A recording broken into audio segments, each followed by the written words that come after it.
nous sommes les élèves de la classe de seconde et du 6e du SNC. Nous allons vous présenter notre sujet sur le développement durable. Le 21e siècle nous a permis de dépasser toutes les échelles et les limites. C'est une époque pleine de nouvelles technologies qui a bouleversé les modes de vie, la vision du monde et les déséquilibres à l'échelle de la planète. C'est un problème qui découle de cette technologie. C'est la pollution.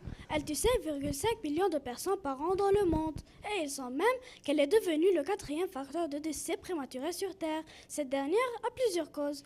Les gaz à effet de serre, les déchets quotidiens, les fumées des usines, la déforestation et le plastique. Alors, agissons ensemble pour sauver notre planète. La solution est de réduire nos émissions de CO2 et l'utilisation des énergies fossiles épuisables. Les objectifs pour le futur sont réduire les émissions de gaz à effet de serre dans l'atmosphère, augmenter la part des énergies renouvelables et remplacer les stocks des combustibles fossiles par des biocarburants, consommer moins d'énergie, promulguer des lois qui obligent la construction des immeubles, des entreprises et des maisons écologiques, reboiser et augmenter les espaces verts dans les villes de demain, remplacer le plastique par des matériaux biodégradables, augmenter l'utilisation des moyens de transport collectifs interconnectés sans carburant fossile. Réduire les émissions des gaz à effet de serre dans l'atmosphère. Chaque jour, on brûle 13 milliards de litres de pétrole, qui avaient mis les millions et les millions d'années à se former. Et on remet le dioxyde de carbone dans l'air, 1000 tonnes par seconde. Voyons ensemble notre émission de CO2 en 2010 en orange et notre scénario d'émission de CO2 en 2050 en vert. Les deux sources d'énergie renouvelable sont la lumière et le vent. La quantité d'énergie renouvelable réellement utilisable dans le monde présenterait plus de 4 fois la production annuelle. Les autres sources sont l'hydraulique, la géothermie et la biomasse. Les microalgues, biocarburants du futur. C'est quoi les microalgues? Ce sont des algues microscopiques vivant au milieu aquatique qui produisent naturellement des lipides, huiles. Elles peuvent être cultivées en conditions autotrophes, c'est-à-dire que pour leur croissance, elles n'utilisent que de l'eau, des sels minéraux, du CO2 et la lumière du soleil. À l'instar des plantes terrestres, elles fixent le CO2 en utilisant l'énergie solaire par le mécanisme de la photosynthèse. Certaines espèces de microalgues peuvent être cultivées en mode hétérotrophe, à l'abri de la lumière et avec une alimentation en sucre. Cultivées dans certaines conditions, elles peuvent se mettre à produire et accumuler des lipides, principalement des triglycérides, dont la teneur peut atteindre jusqu'à 80% de la matière sèche. Mais comment les produit-on? Les microalgues préalablement sélectionnées pour leur richesse en huile peuvent être cultivées massivement, soit dans des grands bassins en plein air, soit dans des photobioréacteurs, tubes transparents. Les algues sont récoltées régulièrement et l'huile est extraite selon différentes méthodes. Centrifugation, traitement au solvant, lisse thermique, etc. Ensuite, on peut mettre en œuvre 2 types d'huile en biocarburant identiques à ceux utilisés pour les huiles végétales classiques. La transestérification, qui fait réagir l'huile algale avec du méthanol ou de l'éthanol, produit un ester d'huile algale ou biodiesel, tout à fait comparable à ceux utilisés pour les huiles végétales. Il peut être mélangé au gazole en proportion limitée à une dizaine de % volume. L'hydrogénation catalytique, qui fait réagir l'huile en présence d'hydrogène, suivi d'un hydrocraquage, produit des hydrocarbures qui peuvent être incorporés en quantité importante au gazole ou au kérosène. De plus, la croissance des algues lipidiques nécessitant d'importantes quantités de CO2, on peut envisager de recycler ainsi le CO2 émis par des usines ou des centrales thermiques. Biocarburants pour les moyens de transport et les centres électriques à base d'algues. Regarde autour de toi. Tu verras certainement quelque chose en plastique. Tu portes des vêtements qui sont en partie en plastique. Tu as un téléphone dans ta poche. Il est presque entièrement en plastique. Ton ordinateur aussi.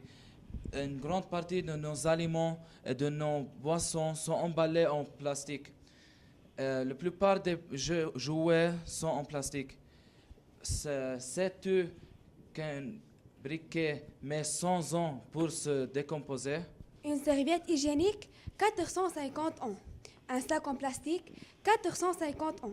Une bouteille d'eau peut mettre 1000 ans avant de disparaître complètement.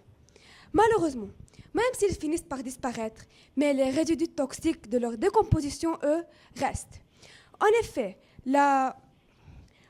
pendant ce long processus, des particules très toxiques et biodégradables issues des divers additifs sont ajoutées lors de la production et sont rejetées et infiltrées dans l'eau et dans le sol. C'est clairement une grave pollution. Alors, ce grand danger polluant la Terre peut-il être remplacé par une matière renouvelable et biodégradable? On a trouvé la solution. Une bouteille à base d'algues non toxiques pour éviter la pollution et ne plus utiliser le plastique. Mais qu'est-ce qu'une bouteille biodégradable? C'est une bouteille 100% composable et 100% dégradable, composée uniquement des matériaux végétaux, spécifiquement des microalgues appelées agar. Elle conserve sa forme jusqu'à qu'elle soit vide, puis la matière commence à se décomposer et ces bouteilles sont même comestibles. L'agar est une substance dérivée d'algues qui est largement utilisée dans l'industrie, en laboratoire et en particulier dans les aliments, car elle est utilisée comme agent gélifiant dans la production de plusieurs produits qui peuvent remplacer le plastique. On devrait se demander pourquoi nous utilisons des matériaux qui prennent des centaines d'années pour se décomposer dans la nature pour ne boire dedans qu'une seule fois et les jeter. Les maisons écologiques. Une maison classique consomme énormément d'énergie et ce que ce soit au quotidien, chauffage, chauffe-eau, électroménager ou pour se fabriquer. La fabrication de matériaux, le monde en construction aux autres critères alourdissent souvent la dépense en énergie. Certains pays européens tentent à promulguer des lois qui obligent les citoyens à construire des maisons et des immeubles écologiques. Les critères sont multiples et complexes et répondent à plusieurs objectifs. La protection de l'environnement, la consommation réduite des sources d'énergie non renouvelable, la santé des professionnels de la construction, la santé de la nature proche, rivières, sous-sol, et l'utilisation des matériaux écologiques comme le cime de laitier granulé et hauts fourneaux moulus éco-cernes. Les maisons écologiques sont fabriquées à partir de matériaux non renouvelables. Elles sont donc saines et permettent d'éviter de symptômes courants liés à la pollution intérieure, asthme, maux de tête, fatigue, yeux qui brûlent, etc. Ces maisons réduisent aussi la consommation d'énergie. Les moyens de transport de demain.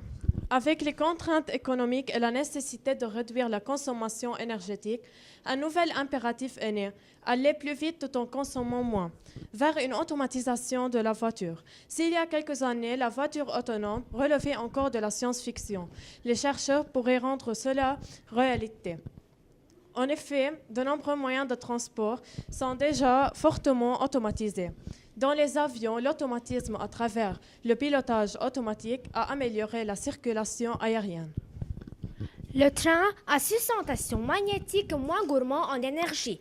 Le train à sustentation magnétique garantit une consommation d'énergie réduite grâce à l'absence de frottement sur les rails et l'utilisation d'aimants pour le maintenir en suspension. Au Japon, plusieurs lignes fonctionnent déjà. Le projet Hyperloop est également considéré comme le plus intéressant. Toujours pour plus de vitesse et moins de consommation, il s'affranchit de la résistance de l'air en évoluant dans des tubes sous vide. Ce train pourra ainsi être capable d'atteindre les 1300 km/h. Ce graphique nous montre l'évolution des moyens de transport utilisés pour les déplacements domicile-travail en 1999 et jusqu'à 2010. L'utilisation de la voiture particulière a augmenté en 2010 et les transports en commun sont presque les mêmes. Alors, nous devons réduire l'utilisation des voitures particulières en les remplaçant par les transports en commun. Des véhicules qui volent, le fantasme ultime de l'an 2000 est actuellement étudié par la NASA via le projet du Skytrain. Il s'agit de l'adaptation urbaine de la lévitation magnétique via l'usage de petites capsules perchées sur des rails placés à 6 mètres du sol. Cette voiture sans roues atteindra jusqu'à 70 km/h et servira principalement à désengorger le trafic en ville. Pour acquérir un développement durable, il faut s'appuyer sur 3 piliers, social, économique et environnemental, pour acquérir un mode de vie équitable, vivable et viable.